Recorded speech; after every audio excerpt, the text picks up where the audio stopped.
Let's talk about the hairline, because when they first described it to me, I was a bit like, oh, is this going to work? It's magic. You've performed magic. Tell me what you did. So, how fabulous, Ray. You look amazing.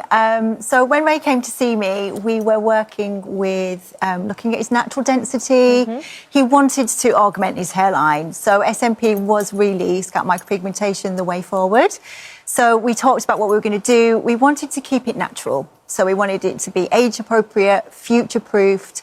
With SMP, it's really key to work with what we've got. Right. So with Ray's own density and own hair tone, we've gone for a really natural density, a subtle transformation. But like you say, it's also really, really defining. So we've kind of looked to knock those years off with the hairline. Did it hurt? Yeah. No. So it didn't hurt. No. When my brother lost his hair at 21, he completely, and it's a sort of treatment I've been trying to persuade him to do something along this way. And I know what how does that make you feel? It is life-changing. It is.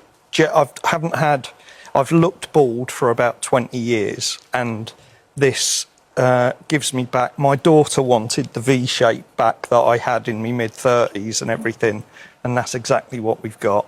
We built the hairline was very important. The shape for his daughter was very important. So but it's great having things to work with. Is brilliant for you, isn't it? Yeah, I mean, and that's the bonus with SMP. It's so versatile that we can work with what patients want, need.